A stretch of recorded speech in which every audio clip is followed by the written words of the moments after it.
play. So we'll see how it I goes see here. Antonella's like, I'm so ready for this. How excited. That's right. Yes.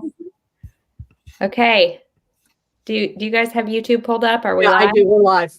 Okay, well, hello, everybody. Welcome to our Book Sisters discussion this month. And you guys, we all just kind of had to have a collective breath before this because we are all so excited. Today, we are talking with the Jill Shalvis. So hello.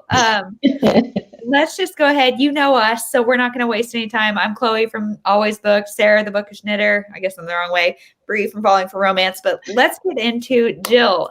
First of all, thank you so much for joining us today. We're so excited. And congratulations on the Forever Girl. Thank you. It is book 6 in the Wildstown series. Yep, Bree's got it. And is it your 135th book? No, I mean, it feels like it's 100 and maybe 8 or 9. Oh, okay. Okay, he says 136. Maybe I'm wrong. Fiction DB's got you at 130. I think 136 is counting the next one. I stopped counting. You know, I started. You write so many books, you know. Some of my short stories, they might not count. Maybe. I think that's what it was, because I saw some like that you wrote with other authors. Yeah. I was like, there's a paranormal series? And Jill, oh my gosh, I did. I wrote one paranormal. Yeah. Don't go look for it. Don't go get it. Yes, we must. Well, so Jill, do you want to tell us about the Forever Girl? Yeah, I had this story in my head for a long time before I actually wrote it. I saw a picture on Tumblr years ago of 5 people, like 20-something, 30-something, in a half circle seated on beach chairs in front of a gravestone. And it was such a powerful picture. It was clearly people mourning someone that they had lost, but there was a sense of love and affection between the people that were there. And I got the feeling that whoever they were cheersing their beers to was someone that had been gone for a very long time. And that image just stuck with me forever. So I don't know if any of you have read it yet, but that's the prologue. Yeah. That's where I got the prologue. So I came up with this idea that these people had been together for one summer a very long time ago, and something very impressionable happened to them.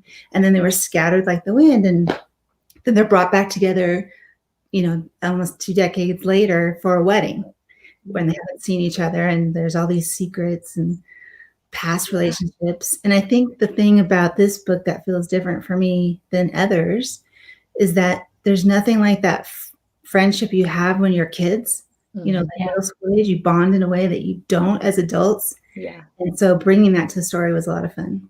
Yeah. So that's what we were going to ask is like found family and all of that is so strong in all of your books, especially in this one as well. And all of these characters. So I read it December 31st and I was like, I'd had kind of a rough December as far as reading goes. And so I'm like, what is going to be my favorite book of this month? Or, you know, like, how am I going to do my favorites? And then I read that and I was like, there it is. There it is. And anyway, but so all of the characters, like they all need their own book. Like it was such deep, good, great characters of themselves. And then also the connection. So how did you choose like a foster family to kind of create that connection? Well, I didn't want to do all siblings because I think that would have been really hard to make a love story work out of that situation. Without going to, maybe it would be a new genre exploration. Going that direction. I think what fascinated me was that, you know, there is a real sibling relationship, and then there's the kind of siblings that you make. And so I was able to explore both of those different kind of relationships, and that was just a lot of fun. Yeah. You know, people who aren't beholden to each other in any way, they're not related by blood. They don't owe each other anything. And yet they feel like they owe each other everything. So I really enjoyed that. Yeah. Yeah. It was so well done. And that connection, like, I mean, it's just so inherently there. And it was wonderful. Yeah. I think that's what happens when you let a book simmer for a long time before you write it. Yes, for sure. And like I said, all of those characters, like there wasn't one that I liked or wanted more than the others. I just loved them all. It was hard to decide who to make the main story. Yeah. I really thought it was going to be Kat. And Really? and I had seen another image also on Tumblr. I get a lot of story ideas from just looking at pictures. There was this image of this, all you could see was a girl in a wedding dress. And it was kind of a fiffy wedding dress, but she was just from the chin to her feet. And she was bent over tying a red beat up sneaker in this wedding dress that's hiked up to her knee. Nice. And so I saw the image and I thought, oh, that's Kat. Yep. And Oh, I love it. but then I started writing, and Walker and Maze just walked off the page with the story, and so they became the main story. So do you have like vision boards, or how do you kind of keep all of these images organized for different I do have vision boards. On my computer, I save all the pictures in a file for each book, because I see pictures sometimes a year or more before I actually write the book. And I also do a very detailed outline. So I knew when I was outlining what was going to happen. It surprised me in the outlining because I actually thought it was going to be Kat's story. Sure. And it turned out not to be. And then I called my editor and I said, I actually think I have 5 books here. So what do you want me to do? Yeah. Write Maze and Walker, and then I would write Kat, and then maybe I would, I could have gone on with that, with all those characters. Yeah. And she said, no, I want it all in one big fat juicy book. So that's what happened. You did it. Yep. Yep. Is Wildstown based on anywhere real? Yes. So I'm in California. I'm up by Lake Tahoe, but my favorite place in California is in the middle of the state on the coast, and San Luis Obispo area, Avila Beach, Morro Bay. And so that whole county is one of my favorite places to go. So I made that whole thing Wildstone. So that gave me like the winery for Rainy Day Friends. It gave me beach for some of the like Lost and Found Sisters. So, and in this one, I took it up into the green rolling hills, past the ranches and past the wineries where there's a lake. And so we did a lake house for this one. Cool. So the lake makes me think of Almost Just Friends, because there was a lot of fun that happened on the lake. And I, it's one of my favorite covers ever. Like after I read the book, I was looking at the covers and I was like, that's her journal on the cover. Oh, I love it. Almost Just Friends, I think, was the first one I set at the lake, and then this one came along after it. So for people who don't know, you don't have to read the Wildstones in any order. They're all their own story, all contained. All the characters get their story in that one book. They all just happen to be set in this county, the same California ranching, winery, beachy community. Yeah. Our family is from Walnut Creek, California. So if you want to set your next book there, that would be fun. Actually, Walnut Creek was right in between where I set this series and where I actually live. Oh, okay. Okay. Wow. That's going to be our book trip, ladies. We're going to go. Yeah, exactly. Let's do it. I wish that when people always send me letters, I wish Wildstone was real. And it kind of is. I mean, you could always go down there. I love it. Have any of you been to Avila or to Morro Bay? I've never even been to California. You have? Oh, really? It's one of the best states because, I mean, you can drive the coast and get the entire country of scenery. I mean, the southern and northern parts are so different. You can kind of get everything in between. I grew up in Southern California. So when we left there when I had 3 kids under the age of 5, which I don't recommend moving when you do have 3 kids under the age of 5. So we moved from Southern California to Northern California. And I wasn't sure I would like it. I'm a city girl. I grew up in LA, and here we are in the mountains, and there's bears and raccoons and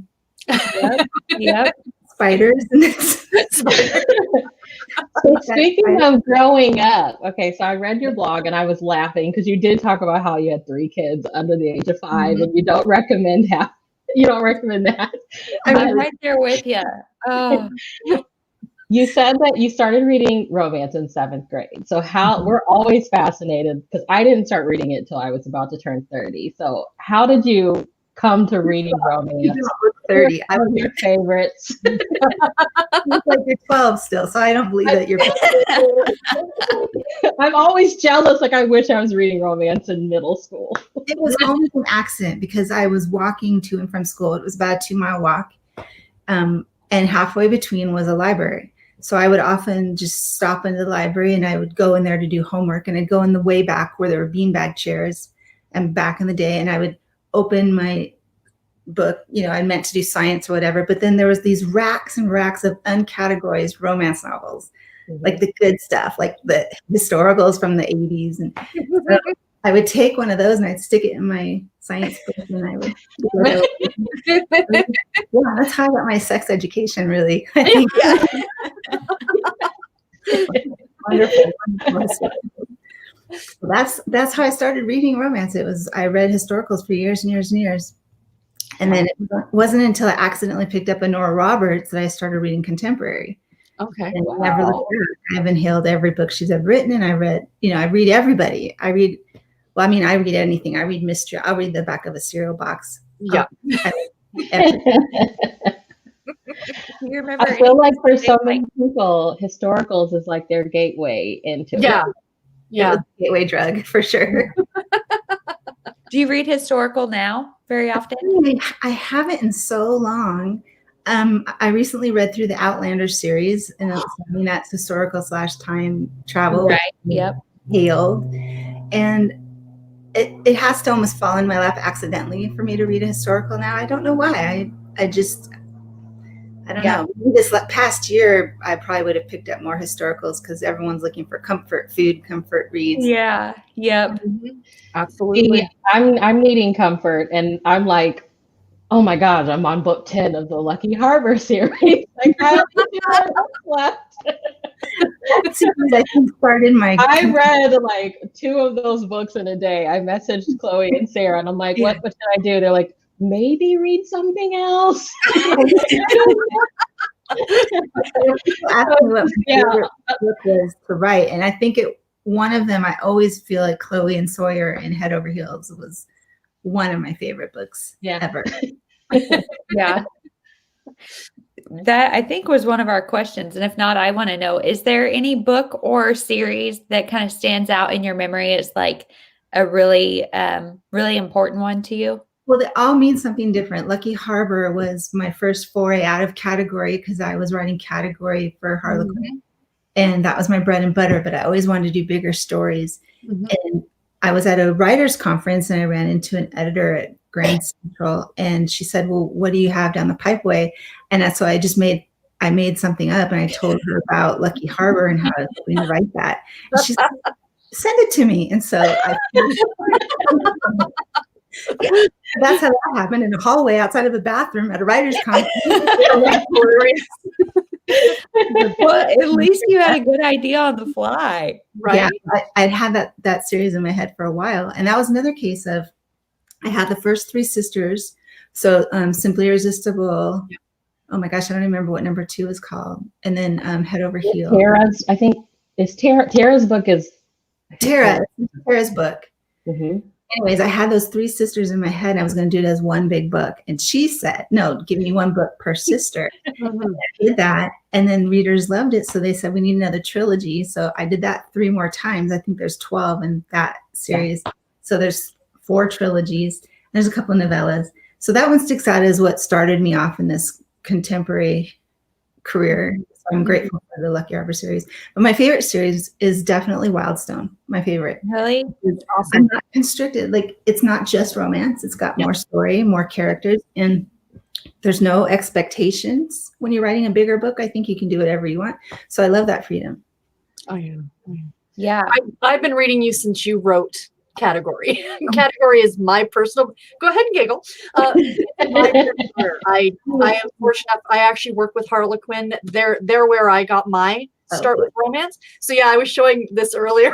And Bree, I think you've got the same one. Do you not? The duet. Yeah, duet. But like, I know that and I understand how these are written, that you have very strict restrictions with these books.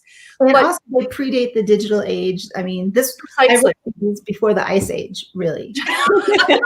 You were 5 when you wrote them, right? Yes, I was 5. And I was 5 when I read them. So, but no, like, I'm sure that it was a great dip in the water as a new author to be able to have that outlet to write. I cut my teeth on that and it was my bread and butter for a long time. And I was really grateful for it. I loved writing category romances, and I probably would have written them for a lot longer if two things hadn't happened. One, the line kept dying. I was writing in the love and laughter line, and then the duets line, and then the temptation line, and then the blade line. Lines kept dying because the need for, indies had come into play, and the need for category kind of went away. Or I'd still be writing them. And then also I started writing Lucky Harbor as a very happy accident. I was able to, right around that same time, go to contemporary romances. But I loved writing those. Those were awesome. Yeah. Yeah. I loved on your blog, you were like, the lady called and your daughter's like screaming in the background, and you're telling your husband, I sold the book, it's a category romance, and you're like, I didn't even know what a category romance was. I've been reading romance since 7th grade, and you just like sold and hung up, and you're like, that's all there's in the story. I was writing, reading historical. I'd never heard of Harlequin, never heard of Silhouette, nothing like that. And so I just started, I was a journalism major, so writing was kind of in my blood, but I kept making up stuff in these nonfiction stories and getting Fs in school. And so I finally figured out that I need to be, making up shit for a living. I need to be doing Yeah. So when I had just read historical, but then I had just found Nora Roberts, and I realized I love this. This is what I want to do. So I just started writing, and I was reading Nora Roberts, like romantic suspense. So I had a dead body, and I had like all these other things, and I just sent it out to a bunch of publishers. It never occurred to me that it was also a romance. It never occurred to me. Yeah. And then they called, and they're like, well, we want to buy this book, but we need you to add sex to it. Done. And also they're like, oh, and it's for a category line. I had to go look up what category was. I didn't even know. I was super happy that someone wanted the book. But it is also true that when the editor called, my kids were very young, and I had one potty training, and she was on the pot, and she was yelling, "Wipe me!" The whole time I was trying to talk to this editor, and I was sweating, and I was shaking, and all I could hear was "wipe me." And on with her, I didn't know her name. I didn't know which of my 2 stories that I had submitted that she wanted. I didn't. Oh, that's and those are the days before cell phone. Like I couldn't have even called her back. Luckily, she called me back. That is the best book deal story I've ever heard. Right? I can put myself there. I can like put myself right there and just imagine what I would have done. I don't know. It was chaos. It was just. Yep. Do you feel like, because I would think once you learn what category is, I would think it would be really intimidating, because I mean, we read them all the time, and it's like maybe 220 pages, but they're so good. And I would say, how am I supposed to do this in 220 pages? It's so much harder than you think. It's almost harder than what I'm doing now, because you have a page constriction, you have a story restriction, boy meets girl, boy gets girl, boy loses girl, and you have only so many words. And you're writing contemporary, so you don't have a ghost, you don't have guns blazing, you don't have an zombie apocalypse to help create a conflict. Like the conflict has to be real and believable for the time. And it's incredibly difficult to write those. Yes. I can imagine. Do you think, and I think, what were your takeaways? What was my what? Like, what did you learn most from, because you started with what, Love Swept? I did. I started with Love Swept. I think my takeaways were how to make the most out of every word, how to create characters that could walk off the page and be real people and real conflicts. And I also learned how to be funny doing some of those. That's also something that you can't just do. You have to actually, just like you can't force tears, you can't force laughter. So I think that was my training ground. It was my kindergarten. And I learned a lot. Yeah. So now, do you feel like you have kind of made like a transition and growth into, well, not growth, because one's not better than the other, but a transition into like more women's fiction with romance? Do you feel like that has just kind of been something that's happened naturally, or is that something intentional? Well, the Wildstown series from the get-go I was going from mass market to trade, and trade is a bigger book. It's more expensive. And so people expected more story. And I was ready for that. I'm excited. I like writing the bigger stories.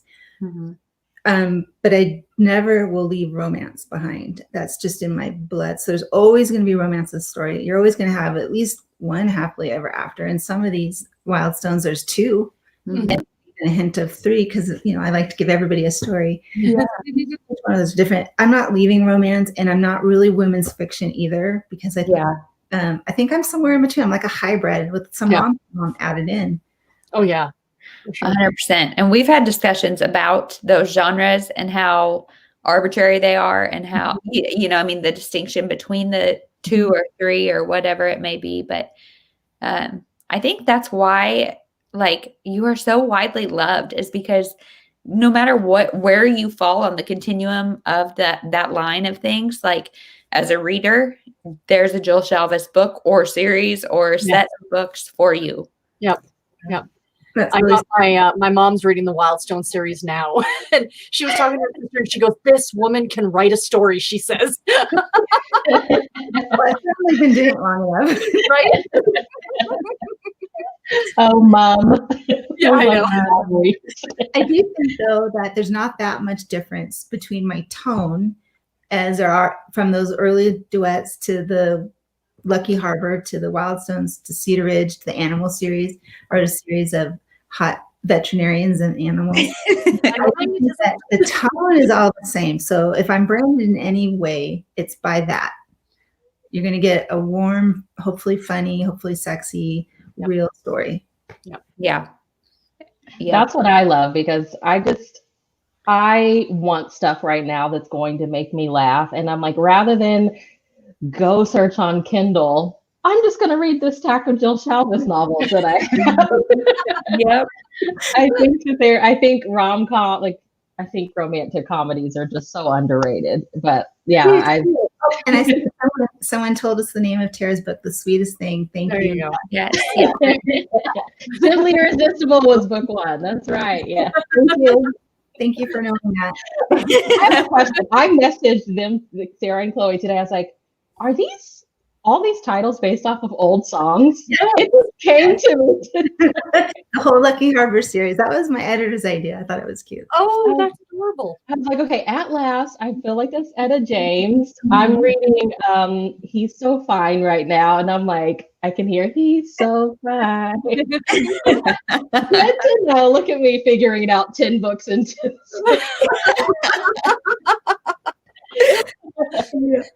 We're almost done with the whole series. I know. And I started with almost just friends. So when I finish, I'm going to read the first books in the Wildstone and work my way up. And then I'm going to do, I think, Animal Magnetism next. That's one of my favorites. Yeah, me too. Hundreds of books to choose from.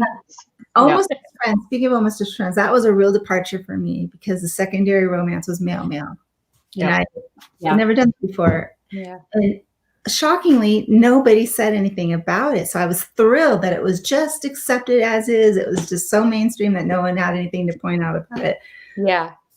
I love it. Felt so natural, because we are starting to see more of that inclusion, and sometimes it feels like you put it in there just to put it in there, but it just felt so natural in that book. So yeah. It shouldn't be any big deal at all. Right. No, God no.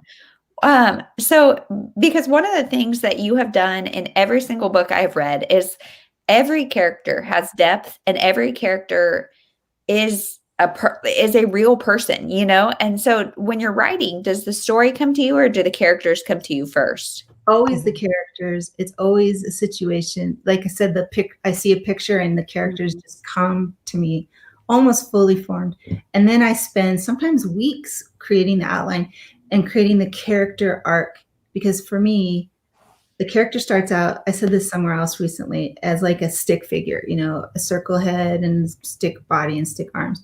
And then as you start thinking about their past and what they've been through, where they're going, what their goals are, what their fears are, you fill it in so that it's maybe a pencil drawing. And then it's almost as if you colored it and then you've painted it. And then finally they can get up and walk off the page. And that's when you're ready to write their story. So it takes a lot of prep work, because, if you have, say, 5 characters in your book, like I had, and you ask them a question, something simple, what's your favorite food? They all should have a very unique and different answer, and a different reason for that answer. And that can be really challenging in these bigger books. So it takes me sometimes weeks to plan to start a book. Yeah. Yeah, I can't imagine. The creativity is astounding. Oh yeah, for sure. Well, I can't do math, so You get one or the other. yeah. So that makes, because you said that like you got the inspiration for the Forever Girl off of Tumblr a long time ago. So you had the inspiration, but were you just waiting for the story to come to you? Like, Often what happens is I'm in the middle of one story and my editor and I have already agreed on what the next story is. So that's brewing in my head. And then I'll find a picture for the next story. Okay. So it always seems like I have 3 sets of stories just in my head floating around. Like I'm really in the one I'm writing, but I'm also thinking about the next one I'm going to be doing. And then maybe I see a picture and a story hasn't come to me yet, but I know those people will wait for me. So they're waiting out there for me. So it keeps the well going, because I think my biggest fear is to finish a book and not know what I'm doing next. Yeah. So it's the way I work. I'm a little ADHD. I'm not medicated. So I can bounce around like that. Yeah. Do you read multiple books at once? I can't read multiple books at once. I can't write multiple books at once, but I can be writing one while thinking what's happening next. Okay. I can read maybe 2 at once, and then I'm like tapped out on mental capacity. I like to escape into whatever I'm reading, and that's really Yeah. hard when I'm into 2 stories. If the book is good and you're in it, Yeah. I don't want to leave it. Right. Yep. what see. is, I mean, because I just imagine you walking around with like multiple stories in your head, but now I know that you're good at like saving them for later. Yeah, I got a little mental file. I actually have a real file. I shouldn't even say it's a mental file. Down in our kitchen, every week I read like Us Magazine, People Magazine, Entertainment Weekly, TV Guide. I like to see pictures. I like to read about people's lives, especially in people. They're just fascinating. Time Magazine, all of those things, and everything that attracts me, I rip out the page and I shove it in a file, and it sits right down on the kitchen next to where I sit sometimes and work.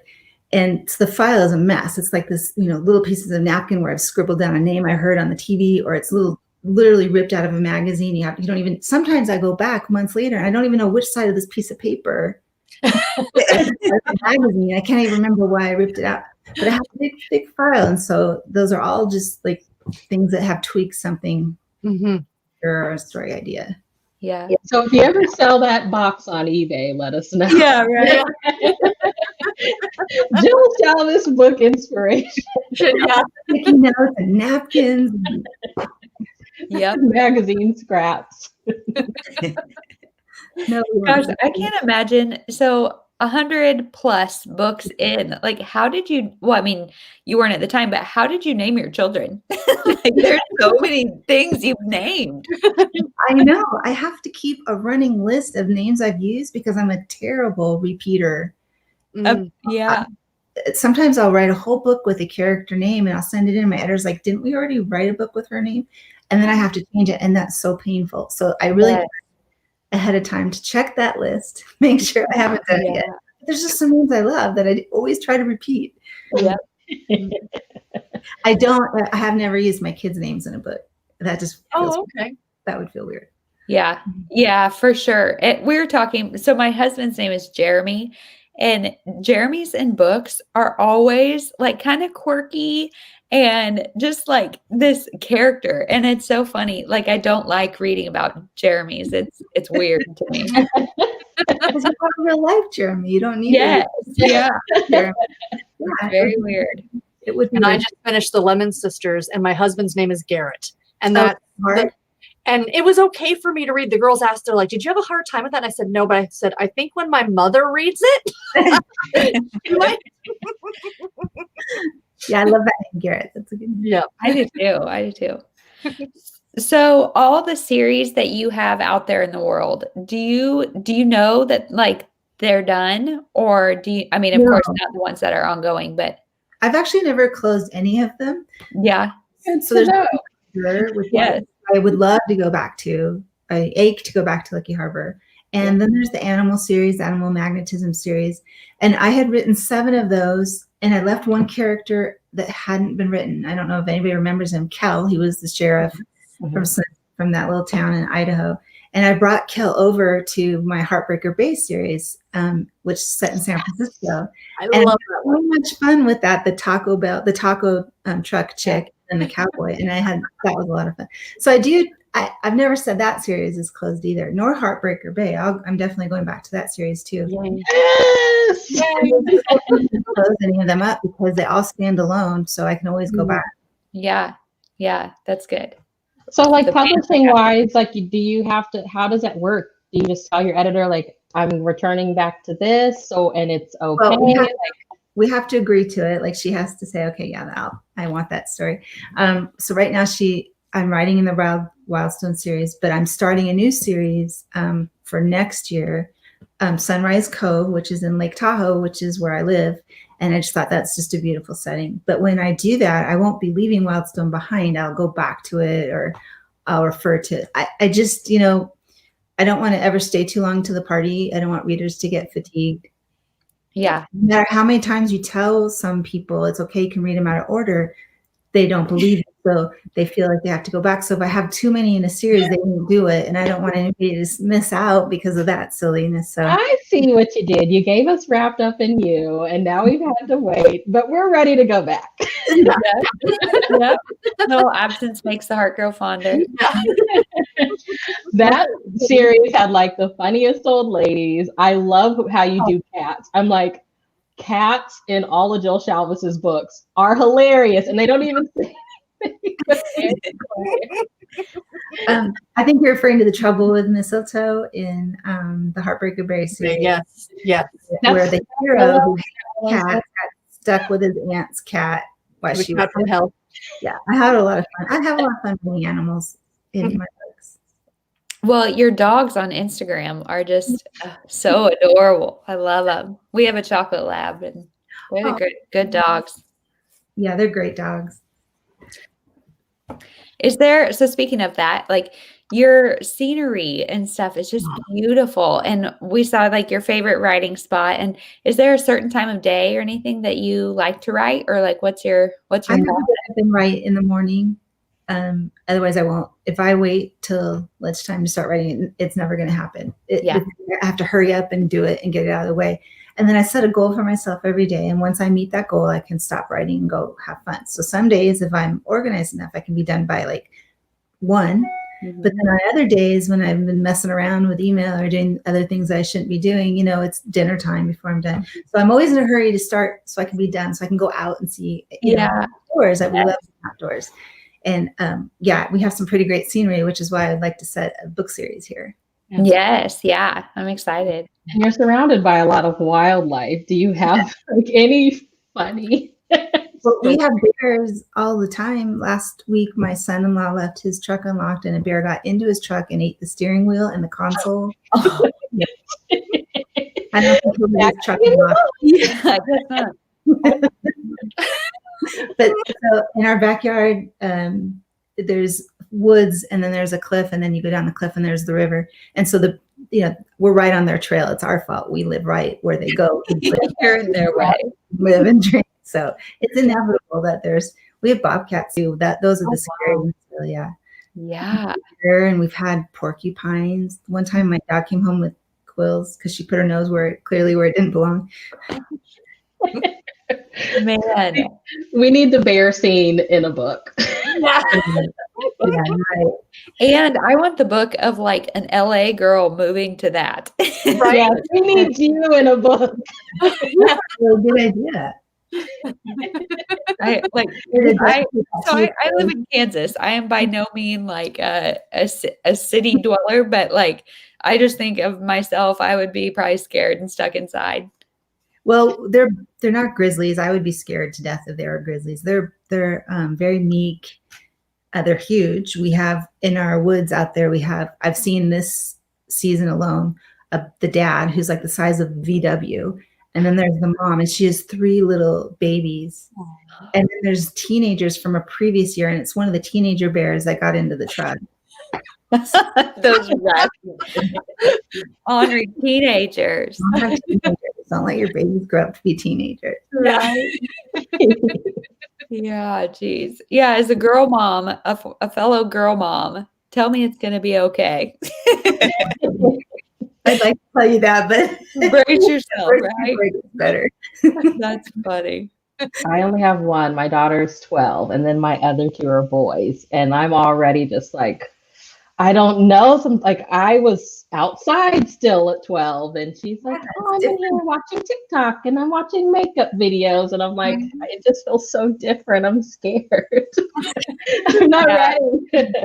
And this world is different now after this last year. Yes. A lot of it, yeah. Which reminds me to ask you guys, do you want the pandemic in these books, or you want to keep the pandemic out of your books? Gosh, that's a good question. Right? I've been And down it's like, at some point, yes, but is it in the rearview mirror? Is that where you want it? Yeah. Exactly. Like something written like, "Oh, do you remember?"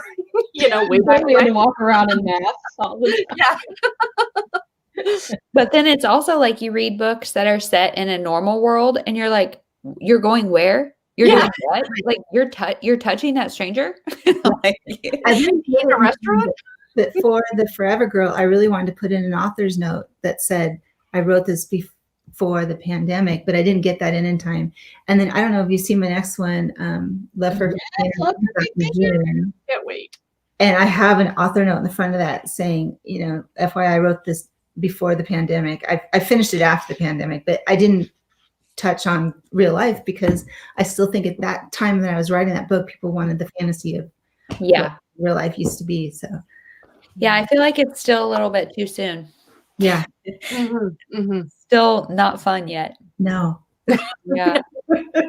Did like COVID and all of that, did it affect writing at all for you, or were you just so in the zone that it's just like, I got to do what I got to do? I was as far out of the zone as you could get because everybody came home. So I had 9 people, 4 dogs, and a baby. Wow. I didn't see. Yeah. Oh my goodness. So that was a new thing to try. I used to just be able to write in the middle of my living room and look out my pretty windows and watch the snow come down. But now to get peace and quiet, I have to hole up somewhere. And so that's been I have to adjust to that. Yeah. It's been an interesting year because we haven't all lived together as adults ever for this long of a time. And so in a way it was an odd blessing. Yeah. But so many people's lives, some of my kids lost jobs or, things happened and terrible things happened. So I hate to say it was a blessing. So I'm going to say it was a mixed blessing. Yeah. But your sweet little grandbaby getting time with her, that's probably awesome. She's a delight. Yeah. Awesome. She's amazing. Yeah. But that also means that no tours, no book tours, nothing like that is going on. Book signing. Yeah, so all of the reader events I was going to be at, not going anywhere. And so that's also a blessing. It's nice to stay home, but I really miss connecting with readers. I miss doing signings. I mean, you work all year alone by yourself to write this book, and then you want to go out and talk to people. Share it. Yeah. Yeah. But then another silver lining to that is this book, like this kind of stuff, like our book club, if the world wasn't the way it was, like, I don't know, we started in September. So who knows if we would have done it. Yeah. This is wonderful because you can meet more people than you would have had a chance to in person. Yep. It's definitely a mixed bag of emotions. We relied a bit more on the internet because neither of us have actually ever met in real life. The 3 of us, yeah. We've never met in real life. No. I feel like I've met you before, Sarah. Have I met you? No, I don't. I'm in Canada. So. Got one of those faces. Yeah, exactly. Yeah. So, I mean, like, when you first started writing and you were pushing out books, how were you connecting with readers then? I always find that interesting.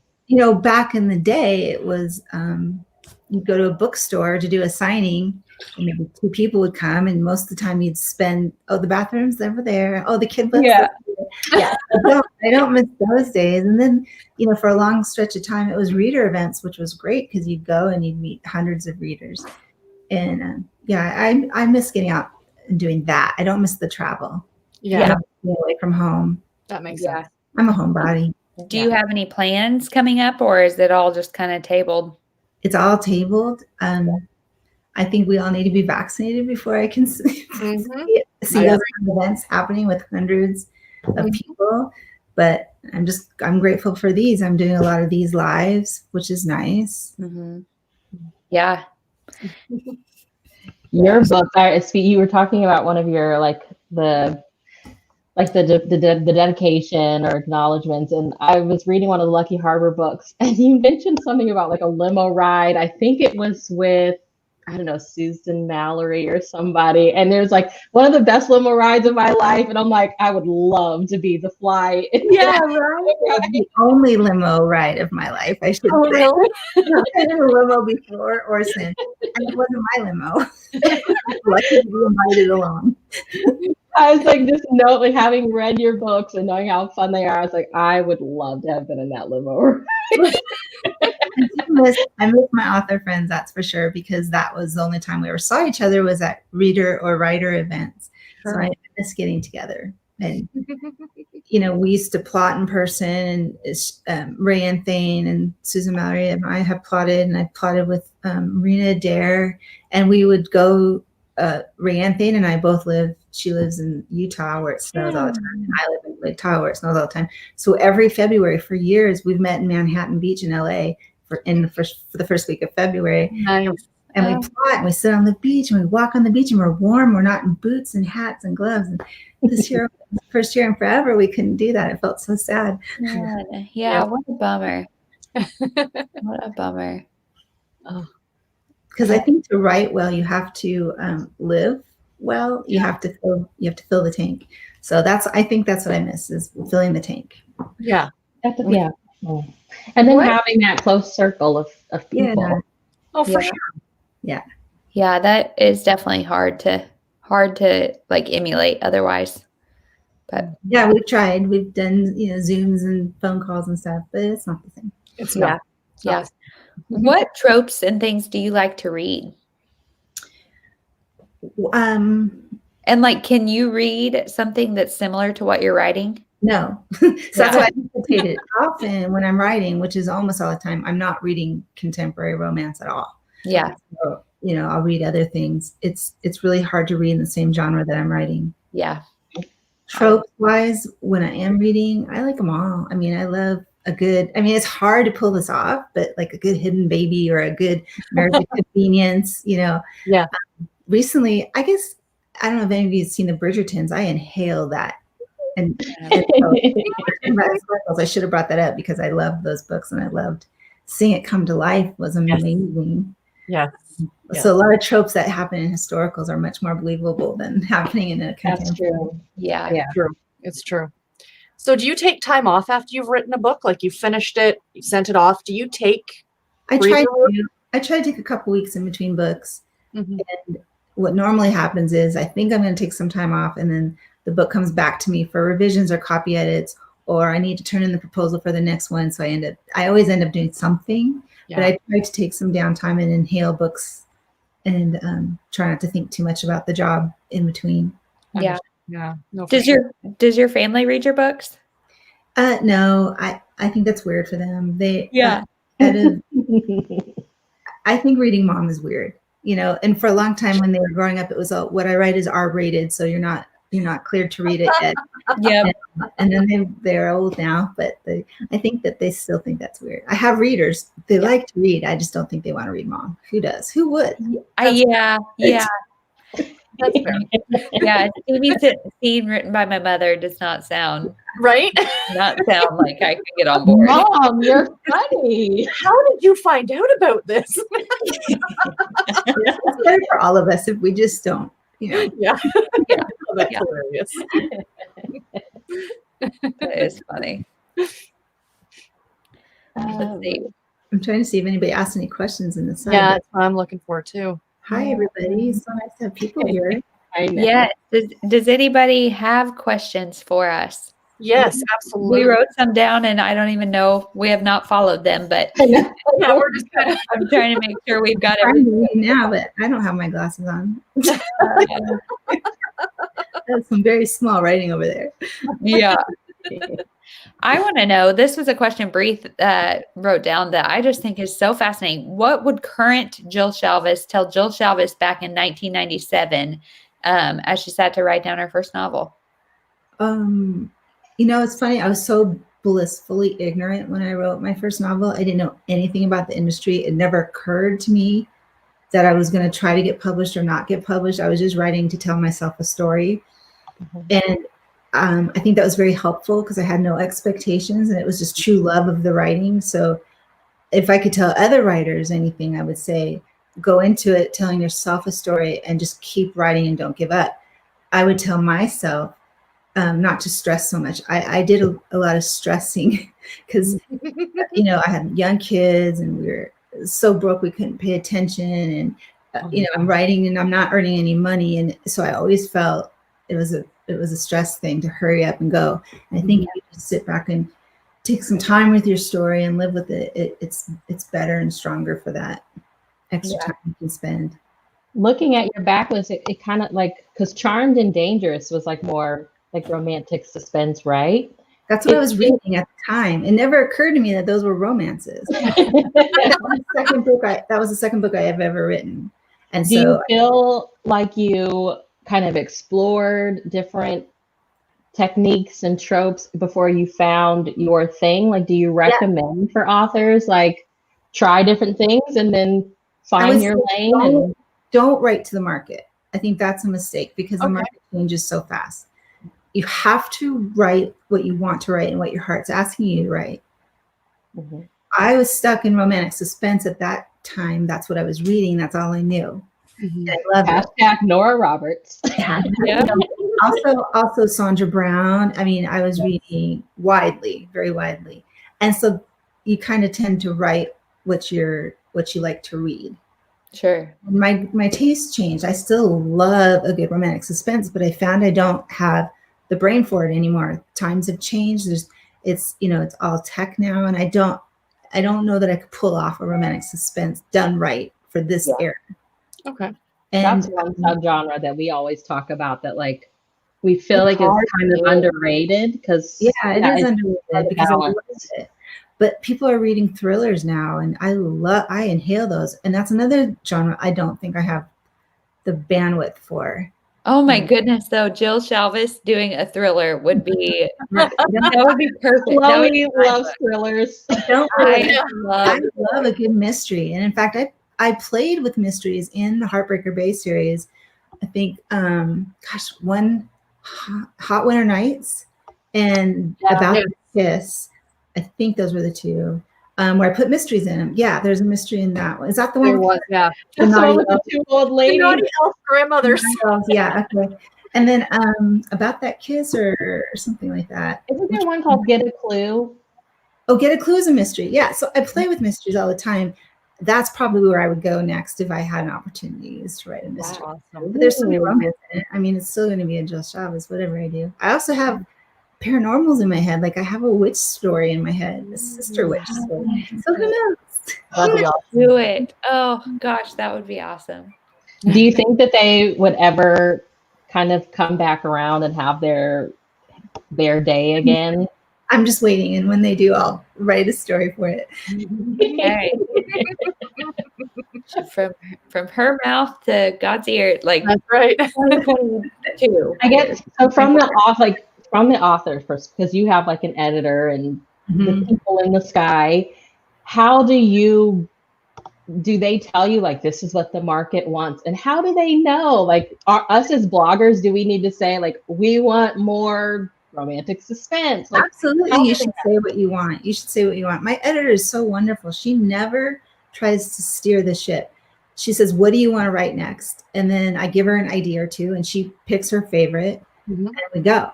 So it's a freedom for me. awesome. I get the question I get more than that is, if I'm brand new to you, where do I start? Because you've done so many different things. And I guess, it could probably be pretty intimidating to go to Amazon, try to figure out what to start with. I would say start with the Wildstown series. Yeah.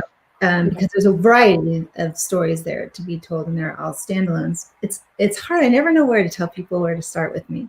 It depends what you want. I mean, because like I said, like anywhere on that continuum of romantic suspense, yes, but romance to women's fiction to rom-com, you know, where you want to be, there's something for you everywhere. Absolutely. I see someone actually said if you could recommend one of your books to a new reader, I mean, I would be tempted to say start with The Forever Girl and then go backwards in the Wildstone series. Or if you're looking for shorter books, go to Lucky Harbor or Heartbreaker Bay. Those are shorter, sexier, and more romance-centric than the Wildstones. Yeah, because these have some heat to them, but they're not over the top by any means. Yeah, so I guess that it's exactly what you said. What do you want? If you want sexy, start with. Yeah. I'm partial to the Wildstones just because that's the series I'm writing right now. So, like, you got the Lost and Found Sisters, and then you wrote the Good Luck Sister. Oh, yeah, so I should tell you the story of how that happened. Yeah, I wrote Lost and Found Sisters, and someone, I think Bree, asked me, like, how do you decide which character? I knew who the heroine was going to be, but in the writing, this 16-year-old sister stood out so profoundly to me. She needed her own story. So I wrote Lost and Found Sisters, and then a year later, I had so much email on her, Tilly, that I wrote a novella for her 10 years later. Tilly. So that The Good Luck Sister, the novella, is Tilly 10 years after the Lost and Found Sisters all grown up. So she's got 16 years old, a 16 troubled teenager. I was going to say, like, Tilly in this book is so 16, you know, like she is so 16. So I had to age her to tell her story. Right. Yeah. So then reading this, it was really nice to, again, like now I'm kind of reading from a mom perspective, but like to be like, okay, she's a good, well-rounded individual. She's not still 16. Oh, that's interesting because I remember, I think, is it one of the sisters in the Lucky Harbor first three has a daughter, like a teenager, Tara, and she comes, but then she goes overseas, right? Like she falls in love with a boy in the town, but then she goes overseas, and I was like, I hope she gets a book as an adult. Okay, she has a novella. Okay. So I can't remember what it's called, but if you look up Lucky Harbor novellas, she's one of the novellas. She's one of those. Okay. So that would be the only time for anybody asking about like where to go. The novellas typically do follow the book. Yeah. The prior book, but otherwise they're all series. Yeah. And also a weird thing happened when I was writing last summer's book. Oh my gosh. Summer Deal. The Summer Deal. Thank you. There's two heroines in that story, and I had it so one of the leads was going to be the lead, and as in the writing of that story, they both came to life so much. That story, those heroines are equal. They're 50-50. They each get their own story, because otherwise that would have been a big fat novella to finish off her. Yeah. It's just funny how it changes when you're writing them, and they just kind of leap off the page and hijack the story. Well, so this kind of goes with that. What is a book or character that surprised you while writing? The Forever Girl, and the one that just came out on Tuesday, I think Walker surprised me the most. It was going to really be about these two women finding their way back to each other, and he just came to life so fully. I gave him much more of a story than I intended to. Yeah. Let's see. He's one of my favorites. Yeah. Reading Lucky Harbor. Where should I go next? Oh, go over to Wildstone. But if you're a strict romance reader, I would go either to Animal Magnetism or to Cedar Ridge from there, and then on to Heartbreaker Bay. Mm-hmm. Okay. Oh my gosh, what's the lady's name that owns the cafe Heartbreaker Bay? Oh, Tina. I love Tina. Yeah, she's like blue. I feel like everybody knows Tina. Yeah. Yep. She was a lot of fun. Heartbreaker Bay was The Trouble with Mistletoe got made into a Passionflix movie. So that was fun. Yeah. So if you liked The Trouble with Mistletoe, you can go to Amazon or Passionflix and download the movie of that book. Oh, that's cool. You know what I'm watching tonight? I love that book so much. I know. I love that one. A little It's like dressing up the animal. dog. Because the heroine owns that little animal shop, so that was a lot of fun. Let's see. How hard is writing huge family like in Rainy Day Friends with such huge personalities? They're all so different and funny. You know, I forgot about Rainy Day Friends, which was another one of my most favorite books to write. It was set in Wildstown on a winery, a family-owned winery. And in real life, we'd gone to Avila Beach for the week, and there's some wineries around there. And we had gone to a winery. We pulled into a winery. We didn't intend to go to one, and it was the name of my oldest daughter. The winery was. So we pulled in, and we loved it so much. It was a small family-owned winery, and the whole story just came to me for Rainy Day Friends. And I have a very fond memory of writing that book. Yeah, I bet. But as for how did I write such huge personalities in a huge family, I come from a very large family of very big, huge personalities. I'm the smallest, shyest wallflower if you put us all together. So I have a lot of experience with big, huge personalities. Yeah. Hearing how visual of a person you are just makes sense, because you can't read one of your books and not visualize the characters. Like that really does manifest. I'm so glad. You never know. You know, I'm writing alone by myself for months. I never know if anybody's going to like it or not. Yeah. Yeah. You're definitely like right there in the books. And that's what I think is just amazing. So can we, like, because she's our Harlequin queen, right? So how did it work, like going from one line to another, and they're so different? Like I have a couple of your duets and I'm so excited for those, but then I don't know anything about Love Swept. I haven't read that, but like, did they ask you like, hey, we want you to try writing in this line? No, I was nobody. I basically had to beg for contracts back in the So I got lucky. The Love Swept line died, and I got picked up by Silhouette for their Intimate Moments line, which was kind of romantic suspense. So I wrote a few of those, loved it. And then that line died, and they're like, well, you know, you have some funny moments. You want to try duets, give us a proposal. So I had to, you know, prove that I could be funny. And then I got all into that. And then that line died, and they moved me to Temptation, which was hot and sexy. So then I had to learn how to do that. So like we were talking about earlier, it was really a training ground for me to try to fit into all these different lines. I think it was really, it taught me a lot. Well, because now your books that you are doing more independently, they've got some of the sexy times that you can put mystery in them. You know, you've kind of dipped your toes everywhere. And so now you're able to put just the parts you like. You actually snuck a ghost into Lost and Found Sisters. I don't know if anybody remembers that. It was a very small little part of that book, but yeah, it was a thrill for me to be able to do whatever I want within reason. We want a ghost story. We want Yes. Let's see. That's awesome. Do you have a website to keep track of what you read? Well, I have, JillShalvis.com, and there's a printable book list there that you can print off and check them off as you go. Excellent. Yeah. Good to know. Good to know. As someone is saying, I'm reading Lucky Harbor. Where should I go? We did that one. Yeah, we did that. Let's see.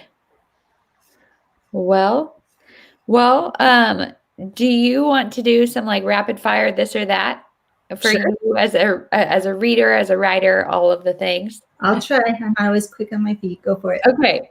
What is your favorite format to read? Ebook? I'm sorry, you faded up. Can you form a book? Is that what you asked? Yeah, format to read. So ebook, audiobook, paperback, or hardback. Because I like carrying around 4,000 books with me at all times because I never know what I'm going to want. Yes. Yep. Let's see. Indoor or outdoor? Outdoor.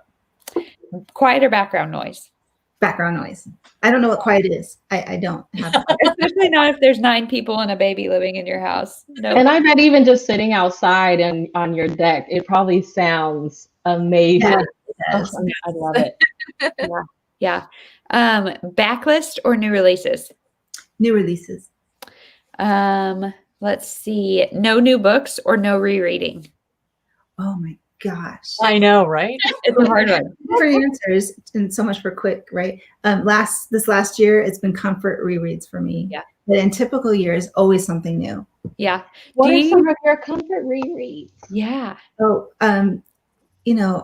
I recently reread the whole Janet Ivanovich series, the whole James Robb series. Nice. Because, it's something about this last year. I just want to read something I already know how it's going to go and how it's going to end. I want something that's certain, I guess. It's comfort. Mac and cheese, right? Yep. 100%. And The Outlander, I read that a couple of times. The whole series.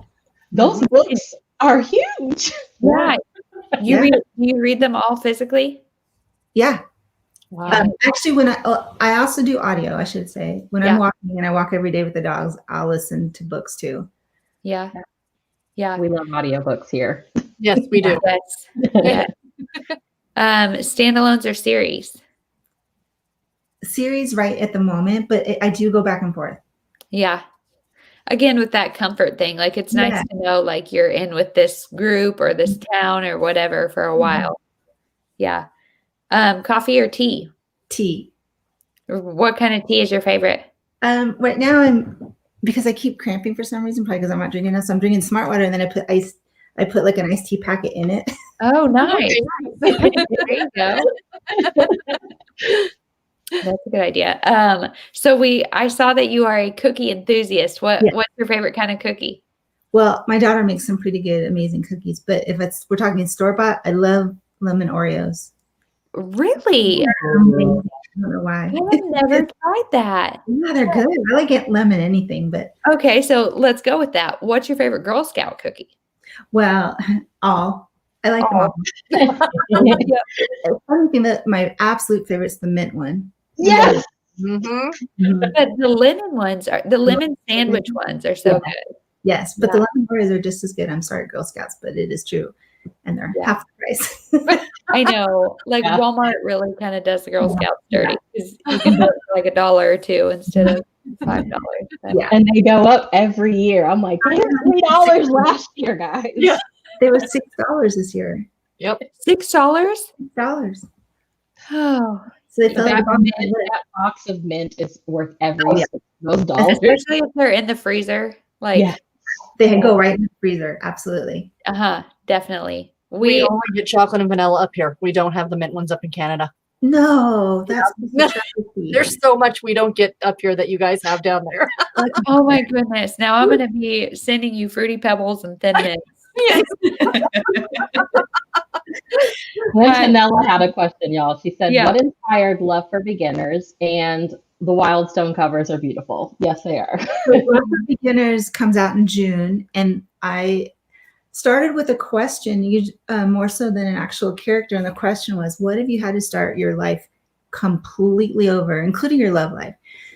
Everything from scratch. Would you do it the same, or would you do something different? So then from that came the character, the heroine, gets hit by a car when she's out jogging and goes into a coma. And when she wakes up, everything is different. She can't be a dance instructor anymore. Her boyfriend is now with her best friend. And so she lost her job. She lost her love life. She lost everything. And she has to start completely over. And the question is she going to go down the same path, or is she going to pick a new path? Yes. So that question was fascinating to me. So that's what inspired Love for Beginners. And thank you. All the Wildstone covers are beautiful, and I can't take credit for them. They're gorgeous. Collins has this I love how she has a dress on and then like Converse. I love that. Yeah. That's actually from that picture I told you about that I saw on Tumblr with a girl in a wedding dress and wet red beat up sneakers. So they took that and made this beautiful cover from it. Yeah, cool. Have you read The One by John Mars? No, is it good? It is very good. It's about it's like what would you call it? Dystopian or sci-fi or whatever, but about this technology where you can send in like a swab of your DNA and it gives you your perfect match. And so it's like, what if you're matched with a serial killer? What if you're matched with somebody across the world? What if you're matched with somebody 40 years older than you? Or it was very, very good. That's why I'm excited for that book, because I love how, I feel like I take away something different with each book, but like at any moment, it doesn't even have to be being hit by a car. You could be in a situation where now you're like starting all over again. I think that's very common now after what happened in the past year. A lot of people are in this position. Yes. What do you do now? Yes. Yeah. That's so interesting to think about. Well, do we have any more questions in the chat? So now that we know that Love for Beginners is done, What's next? Yeah. I'm working on what's next, and what's next will be at the new series, Sunrise Cove. Okay. And all I know is the premise, because I'm not very far. And the premise is two perfect strangers get on a gondola in the middle of a snowstorm, and the gondola in front of them goes down, and so they think they're going to die. So what happens? Okay. That's all Oh I- gosh, I'm stressed Can we- out. Yeah. Can we real quick talk about mistletoe in Mistletoe in Paradise?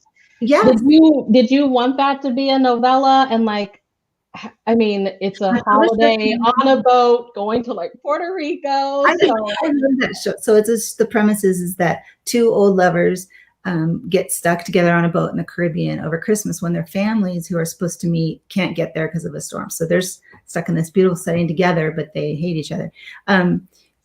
That story was my publisher came to me and said, we want to do an audio only to try to grow your audio audience. So that was, came out in audio first, and then they put it out in digital. And I think next year they're putting it out in print. So it was the first time I wrote a story with an audio audience in mind, which was different. It was interesting. I love this. That's part of the Wildstown series. Yeah. Loosely, very loosely. Yeah, that's interesting. How was that process different for you? I was just very aware of how it would sound being read out loud rather than just being read visually. You're going to listen to it audibly. So it didn't change the process. And in fact, in the end, nothing changed. It's still a Jill Shalvis book the way I would have written it probably if I hadn't been thinking about the audio audience. It was just a different approach.